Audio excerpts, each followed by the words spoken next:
रोज का वचन। रोज के वचन में आपका स्वागत है। दिन 119। यहोशू अध्याय 15। यहोशू अध्याय 15। यहूदियों के गोत्र का भाग उनके कुलों के अनुसार चिट्ठी डालने से एदोम के सिवान तक और दक्षिण की ओर सीन के जंगल तक जो दक्षिणी सिवान पर है ठहरा।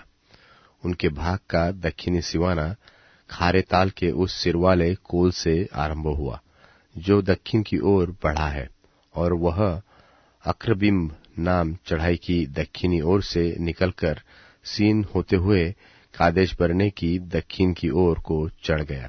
फिर हेस्रोन के पास हो अद्दार को चढ़कर करका की ओर मुड़ गया।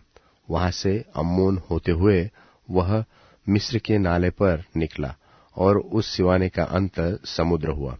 तुम्हारा दक्षिणी सिवाना यही होगा।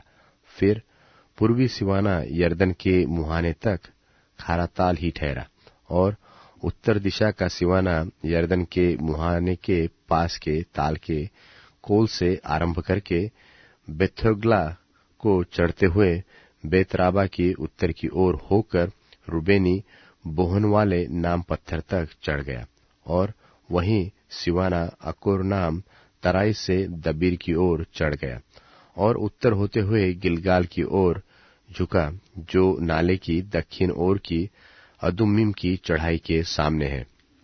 वहां से वह एनशेमेश नाम सोते के पास पहुंचकर एन रोगेल पर निकला।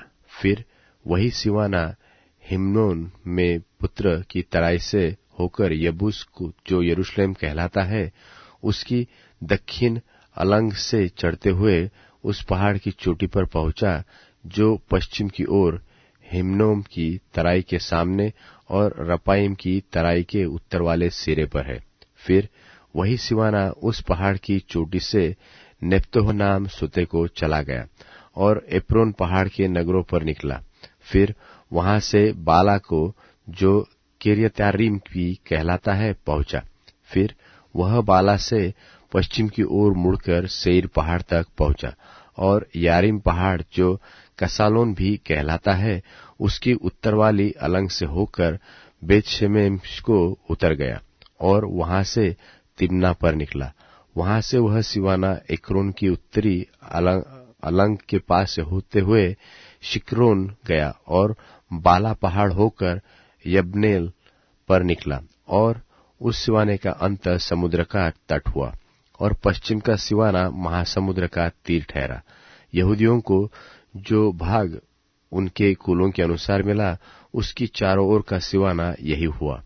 और यपुन्ने के पुत्र कालेब को उसने यहोवा की आज्ञा के अनुसार यहूदियों के बीच का भाग दिया, अर्थात किर्यत अर्बा जो हेब्रोन भी कहलाता है।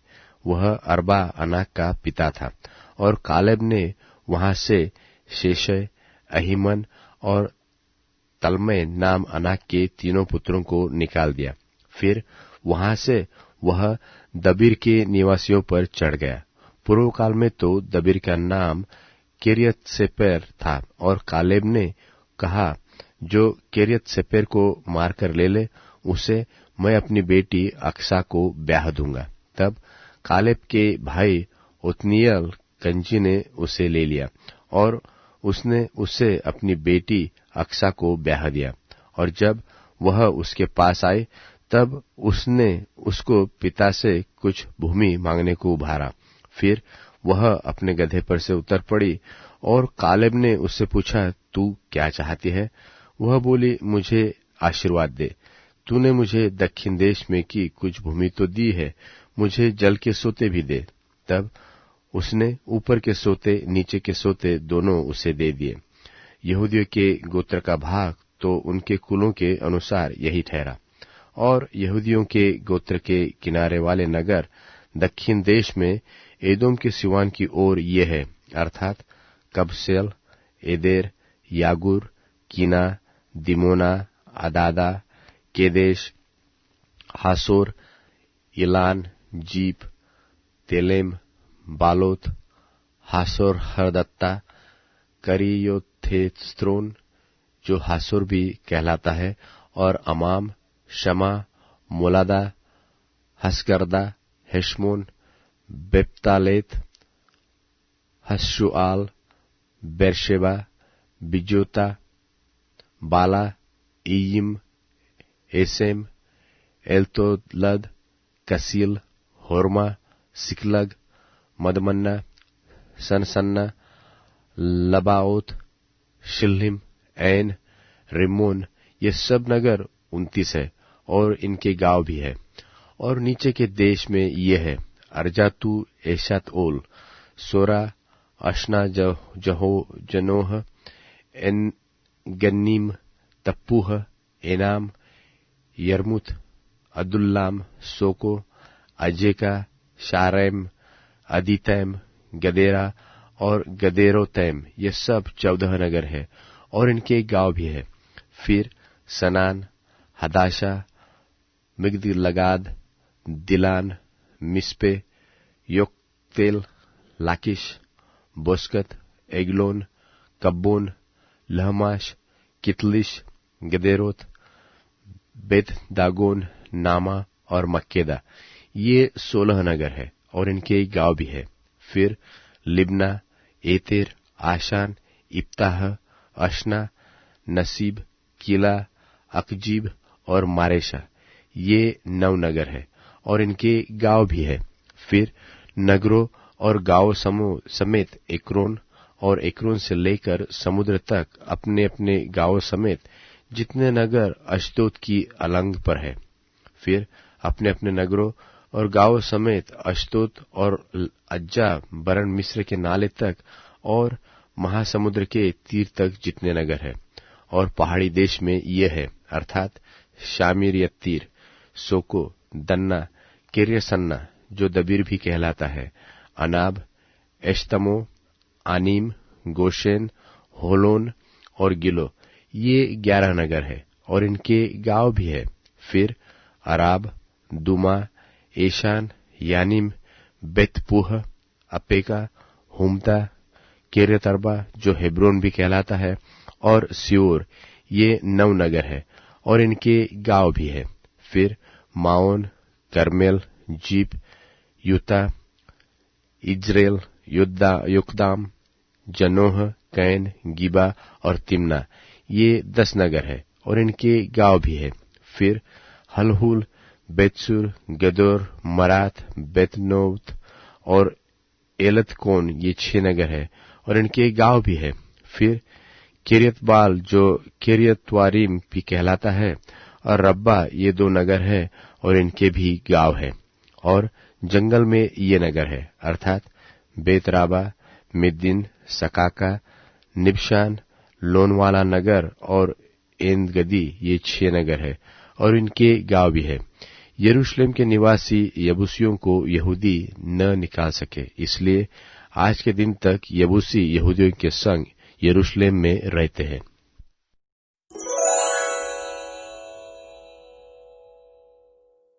यहोशू अध्याय 16। यहोशू अध्याय 16। फिर यूसुफ की संतान का भाग चिट्ठी डालने से ठहराया गया। उनका सिवाना यरीहो के पास की यरदन नदी से, अर्थात पूर्व की ओर यरीहो के जल से आरंभ होकर उस पहाड़ी देश से होते हुए जो जंगल में है बेतेल को पहुंचा। वहां से वह लूज तक पहुंचा और एरेकियों के सिवाने होते हुए अतारोत पर जा निकला और पश्चिम की ओर यपलेतियों के सिवान से उतरकर फिर नीचे वाले बेथोरोन के सिवाने से होकर गीजर को पहुंचा और समुद्र पर निकला। तब मनश्शे और अप्रेम नाम यूसुफ के दोनों पुत्रों की संतान ने अपना अपना भाग लिया। एप्रेमियों का सिवाना उनके कुलों के अनुसार यह ठहरा, अर्थात उनके भाग का सिवाना पूर्व से आरंभ होकर अद्रोतदार से होते हुए ऊपर वाले बेथोरोम तक पहुंचा और उत्तरी सिवाना पश्चिम की ओर से मिकमतात से होकर आरंभ होकर पूर्व की ओर मुड़कर तानत शिलो को पहुंचा और उसके पास से होते हुए यानोह तक पहुंचा। फिर यानोह से वह अतारोत और नारा को उतरता हुआ यरीहो के पास को होकर यरदन पर निकला।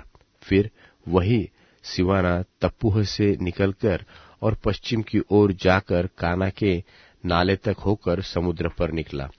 एप्रेमियों के गोत्र का भाग उनके कुलों के अनुसार यही ठहरा, और मनश्शेइयों के भाग के बीच में भी कई एक नगर अपने अपने गांव समेत एप्रेमियों के लिए अलग किए गए। परंतु जो कनानी गेजेर में बसे थे, उनको एप्रेमियों ने वहां से नहीं निकाला, इसलिए वे कनानी उनके बीच आज के दिन तक बसे हैं और बेगारी में दास के समान काम करते हैं।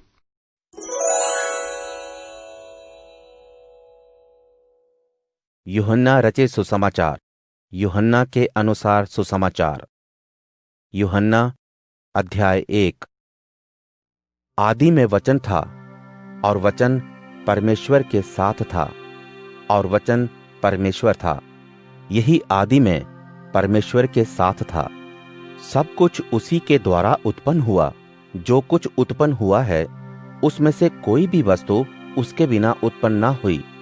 उसमें जीवन था, और वह जीवन मनुष्यों की रोशनी थी। रोशनी अंधकार में चमकती है, और अंधकार ने उसे ग्रहण न किया। एक मनुष्य परमेश्वर की ओर से आ उपस्थित हुआ, जिसका नाम यूहन्ना था। वह गवाही देने आया कि ज्योति की गवाही दे, ताकि सब उसके द्वारा विश्वास लाएं। वह स्वयं तो रोशनी ना था, परंतु उस रोशनी की गवाही देने के लिए आया था। सच्ची रोशनी, जो हर एक इंसान को रोशनीमय करती है, दुनिया में आने वाली थी। यीशु जगत में थे, और जगत उनके द्वारा उत्पन्न हुआ। जगत ने उन्हें नहीं पहचाना। वह अपने घर आए, और उनके अपनों ने उन्हें नहीं अपनाया। परंतु जितनों ने उन्हें अपनाया, यीशु ने उन्हें परमेश्वर की संतान होने का अधिकार दिया, अर्थात उन लोगों को जो उनके नाम पर विश्वास रखते हैं। वह ना तो खून से, ना शरीर की इच्छा से, ना मनुष्य की इच्छा से, परंतु परमेश्वर से उत्पन्न हुए हैं। और वचन ने देह धारण की, और कृपा और सच्चाई से परिपूर्ण होकर हमारे बीच में आकर रहा। और हमने उसकी ऐसी महिमा देखी, जैसी पिता के इकलौते की महिमा। यूहन्ना ने उनके बारे में गवाही दी और पुकार कर कहा, ये वही है जो मेरे बाद आ रहे हैं। वह मुझसे बढ़कर हैं, क्योंकि वह मुझसे पहले थे। क्योंकि उनकी परिपूर्णता से हम सब ने हासिल किया, अर्थात अनुग्रह के ऊपर अनुग्रह। नियम शास्त्र मूसा के द्वारा दिया गया, परंतु कृपा और सच्चाई यीशु मसीह के द्वारा पहुंची। परमेश्वर को किसी ने कभी नहीं देखा, केवल इकलौते पुत्र ने, जो पिता की गोद में है, परमेश्वर को प्रकट किया। यूहन्ना की गवाही यह है कि जब यहूदियों ने यरूशलेम से पुरोहितों और लेवियों को उससे यह पूछने के लिए भेजा कि वह कौन है, तो उसने यह मान लिया कि वह मसीह नहीं है। तब उन्होंने उससे पूछा, तो फिर तुम कौन हो? क्या तुम एलिया हो? उसने उत्तर दिया, नहीं। तो क्या तुम कोई भविष्यवक्ता हो? उसने उत्तर दिया, नहीं। तब उन्होंने उससे फिर पूछा, तो तुम हो कौन, ताकि हम अपने भेजने वालों को जवाब दें? तुम अपने विषय में क्या कहते हो? उसने कहा, जैसा यशाया भविष्यवक्ता ने कहा है, मैं जंगल में एक पुकारने वाले का शब्द हूँ, प्रभु का मार्ग तैयार करो। यह सवाल पूछने वाले लोग फरीसियों की ओर से भेजे गए थे। आखिर में उन लोगों ने उससे पूछा, यदि तुम ना मसीह हो और ना एलिया और ना कोई भविष्यवक्ता, तो फिर बपतिस्मा क्यों देते हो? यूहन्ना ने उनको उत्तर दिया, मैं तो पानी से बपतिस्मा देता हूँ, परंतु तुम्हारे बीच में एक व्यक्ति है जिन्हें तुम नहीं जानते, जिनकी सेवकाई आरंभ होने वाली है। वह मुझसे श्रेष्ठ हैं। उनकी जूती का बंध मैं खोलने के योग्य नहीं। यह बातें यरदन के पार बेतेनिया में हुई, जहां यूहन्ना बपतिस्मा देता था।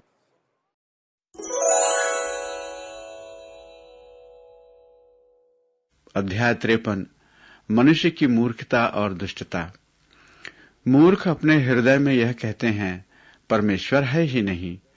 वे भ्रष्ट हो गए हैं, वे अन्याय करते हैं। ऐसा कोई भी नहीं जो भलाई करता है।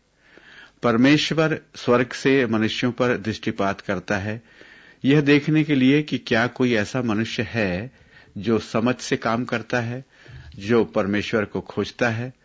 सब मनुष्य मार्ग से भटक गए हैं, सब एक जैसे भ्रष्ट हो गए हैं। ऐसा कोई भी नहीं जो भलाई करता है, नहीं, एक भी नहीं।